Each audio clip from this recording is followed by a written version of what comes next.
Hello, I'm Sam from Sound on Sound magazine. I'm here in a dark, dank, sweaty dungeon basement in Berlin, but not for the usual reasons. I'm here with Eric from Moog Synthesizers. Hello, Eric. Hello. Great to see you. We're standing in front of, or next to, what, by our reckoning, is only the fourth Moog synthesizer of its kind. Indeed. We had the Polymoog in the 70s. We had the memory Moog. the memory Moog, which I failed to remember, in the 80s. It was a good one. Yeah, and then we had the Moog 1 in the 2000s. And now we have the Moog Muse. Tell us about the Moog Muse. The Moog Muse is the latest polysynth from Moog. As you mentioned, it's only the fourth polysynth in over 50 years of Moog history. It's an 8-voice analog performance synthesizer. It begins with 2 continuous wave shape oscillators, along with a third modulation oscillator that can also be used as an audio oscillator. If that sounds familiar to you, it's because the Mini Moog Model D is configured very much the same way. That famous synth could use its third oscillator either as an audio oscillator or as a modulation oscillator. In addition to that, there are 3 LFOs, including a dedicated pitch LFO.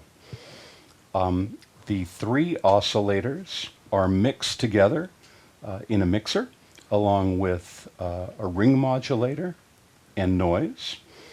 This is a classic Moog CP3 style saturating mixer, and we've done the interface a bit different on this one. We have a separate overload control. So unlike things like the classic Model D, where you would set the level to about, let's say 67% or so, and then once you went past that, you would start overdriving the mixer. On the Muse, you can set the oscillator levels all the way to maximum, and they won't overload at all. And then you can use the separate overload slider to overdrive the entire mixer into the filter section. So we think this is a really nice interface method and a really nice way to dial in the tone exactly the way you like it. The output of the mixer goes into a dual filter section. As you would expect, these are classic Bob Moog transistor ladder filters. The first filter can be either high pass or low pass. The second filter is only low pass. The filters can run in serial or parallel. When they're in parallel, they can run in mono or stereo. This makes the audio path stereo, of course, so the filters can be panned out wide, especially when they're both set to low pass mode and with slightly different cutoff frequencies. This can give you a very wide stereo image. The output of the filters goes into, again, classic Moog VCA section, and then from there into a new Moog effect, which we are calling the diffusion delay. The diffusion delay is a new digital effect. It's a stereo delay, but it also has diffusion capabilities, which lets us do reverb style effects as the echoes build up with diffusion. We also have a character knob on there. A character is a macro that lets us control many functions at once, such as filtering and EQ tilt and that sort of thing. You can press any of these little triangular buttons at the top of a section, which we call the More buttons, if you want to go in and dial in all of those individual parameters rather than using the macro effect. What I very much want to point out about the entire analog audio path is the oscillators, and the filters, and the VCAs are all discrete electronics. There are no integrated circuits in the oscillators, filters, or VCAs, as you would expect from a Moog synthesizer. Wow, well, this is super cool, and let's do a deep dive in a minute. But first of all, just to give people an idea, get a handle on it, how does this relate to existing Moog products? It's not a derivative of the Moog 1 particularly? It has very little in common with the Moog 1. In fact, the oscillators are derived from the matriarch and the grandmother. They're very much from the 60s modular heritage. So the Moog 1 was kind of a modern dual slope design.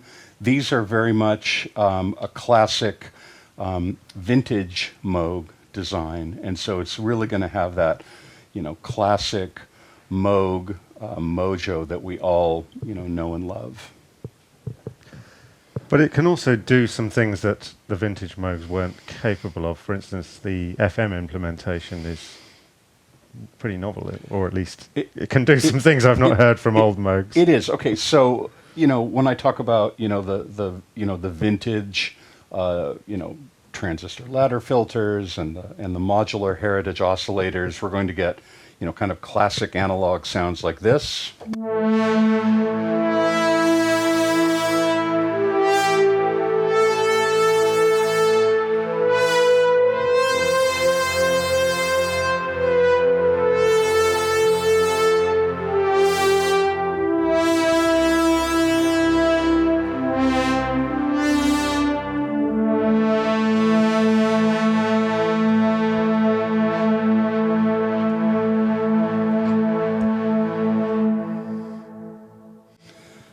But then with our modulation oscillator, and keep in mind that this is per voice, so there are 8 of these modulation oscillators, we can get into some kind of almost like PCM type sounds. And that gives us something that you kind of wouldn't expect from an analog synthesizer, things that sound like this.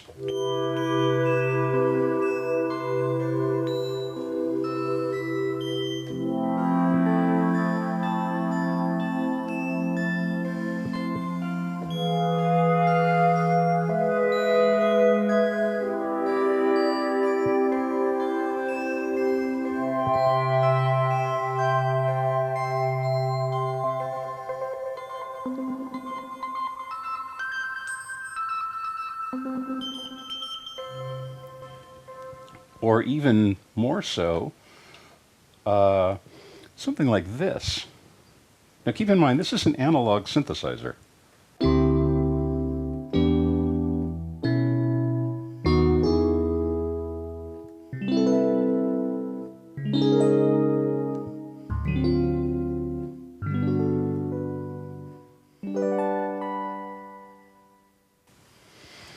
So we're doing actual FM, but of course it's analog FM using the modulation oscillator and the main oscillator 1 and 2. Well, the oscillator pitches must be incredibly precise then if you're able to do pitched FM like that. They are, yes. Wow. And then, of course, there's an entire section here which we haven't touched on yet, which says Arpeggiator and Sequencer. Indeed.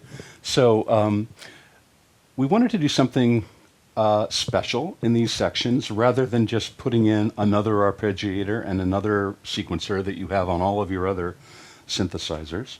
So in the case of the arpeggiator, we've put in some generative functionality where you can set the probability of steps playing or not. If you press the ARP button, you can see, you can set the probability of whether a step will play or not. And then we're using the 1 to 16 buttons where you can actually customize the pattern drum machine style. So here we're not going to play step 3, we're not going to play step 8, we're not going to play step 12 or 15, and that sounds like this.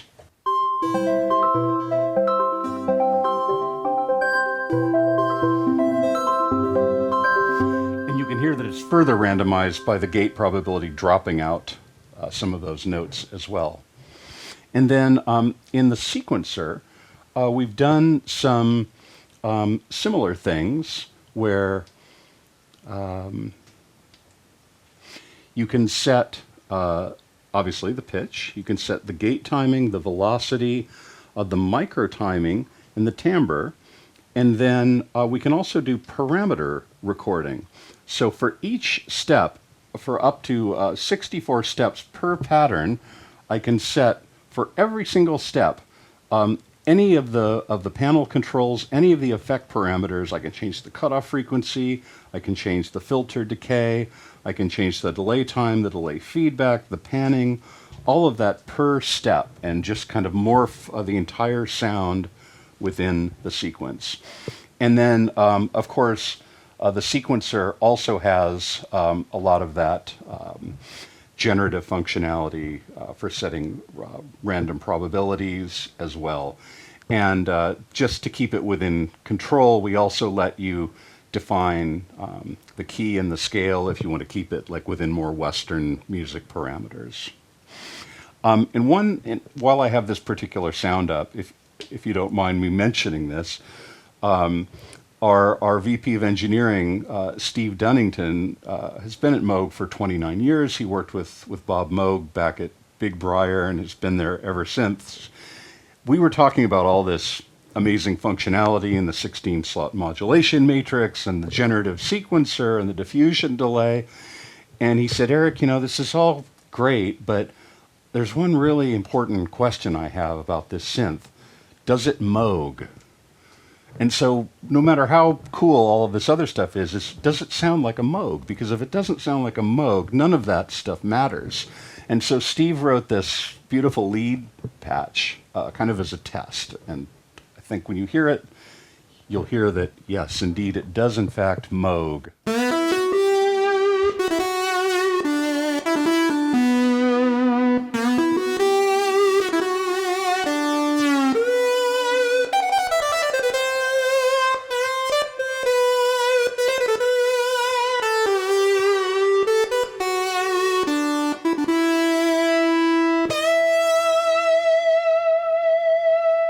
And you could say that about a lot of the basses too.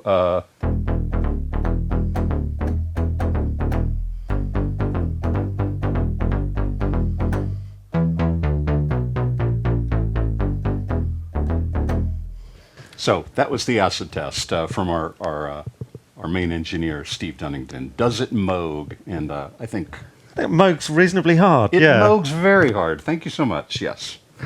Excellent. Well, tell me more about these, the more buttons then, because obviously one of the attractions of this is it's on the surface it's a one knob per function synth. You're not going to get lost in menus or anything, but at the same time you've got a huge amount of additional depth that's accessible to you. So what sort of features do you access through these corner buttons? Right. So, for example, let's go over to the diffusion delay. Okay. So on the surface we have time. We can do clock sync, so if you want to sync it to musical notes rather than in milliseconds, we can do that. We can link the delays, so left and right are linked, and then the left knob becomes a spacing control, how much they're going to be spaced apart. Then I mentioned this character knob. Okay, great. So that's kind of a macro. If I press this more button, and now you go over to the display here, now you'll see, okay, I have control over what kind of sync. Straight, triplet, dotted, that sort of thing. I have a ping pong mode, different time modes, the resolution of the delay, 12-bit or 16-bit. The diffusion delay is based on what we call 80s golden era rack gear. So you think about kind of these classic vintage rack effects that you find in any studio. And in fact, when we set up in this, what did we call it? A dark, dank dungeon by the river. I didn't know what they had in the rack, but I said, I'll bet you there's something like that over here. And I walked around, and sure enough, I think it was a Lexicon Model 200 reverb, so something like that. So anyway, we modeled this diffusion delay after those kinds of classic effects. So here we can set the filtering, the filter type. Now it's set to a DJ filter. We can set it to a tilt filter, a bandpass filter, These are all parameters that are on this character knob. So these are the typical kinds of things you'll find in the More button. Amazing. And you've called it a performance synthesizer. So what does that mean in terms of its design and layout?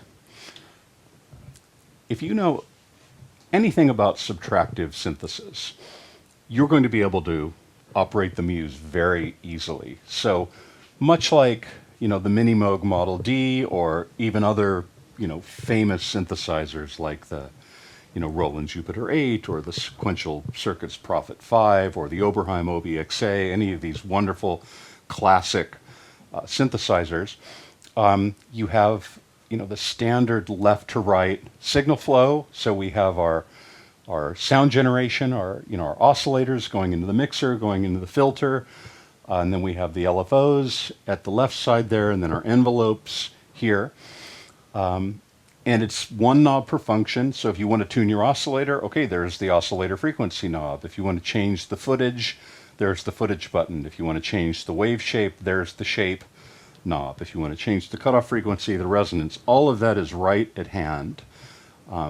And so with very little synthesizer knowledge, you can program beautiful Muse patches without ever picking up a manual.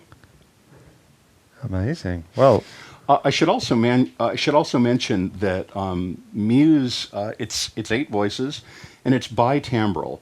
So there's a timbre A and a timbre B, and you can split or stack those timbres.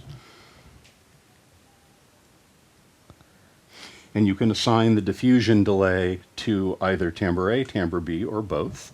So for example, if you had, maybe a bass sound in the left hand and a lead sound in the right hand, maybe you want the delay on the lead but not on the bass. So in that case, all right, let's turn it off for timbre A, the bass, but we want it on for timbre B, the lead, that sort of thing. And we've done, the typical kind of smart performance things where we can turn on the sustain pedal, for timbre A, but not for timbre B. And similarly, we can assign, the pitch bend wheel for timbre B, but not for timbre A. So maybe we have a pad in the left hand, and we want to have the sustain pedal going for that, and we want to have the pitch bend wheel for the lead. So we can, step on the sustain pedal and hold down a chord, and then solo, with the pitch bend wheel in the right hand. So, we're all players, and we gig with these things, and we know what you need and what you want in these synths. And so we put in kind of these obvious functions that we found that a lot of synths just don't have, and we've found that frustrating. So all of those functions are in the Muse, and it's very much ready for the stage and ready to take to your gig and become your main synth. Looks incredible. So what does this chord section do? So this lets you learn a chord, so you can play a chord or type in a chord, and then you can just play single notes, and whatever root note you play, it will then trigger that full chord, and you can quantize that to a key as well. So whatever note you play, like within the key, it will play the appropriate chord. So you can play some, very complex progressions, and still stay within your key. So kind of like what they used to call wonder chording or whatever it was. Yes, that sort of thing. Yes. Amazing. So, this seems like you say, not really a derivative of any other existing Moog instrument. Obviously, it draws elements from some of them, but it's very much its own thing. It must have been a long time in development. It's been in development for about 5 years. And it's finally here. It's finally here, and we're ready for it. Yeah. Well, thank you so much, Eric. It's been fantastic to discover more about it. I'm hoping you might give us a quick blast on it. Oh, if you insist. I do. All right.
one.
Amazing. There you have it. Thank you so much, Eric.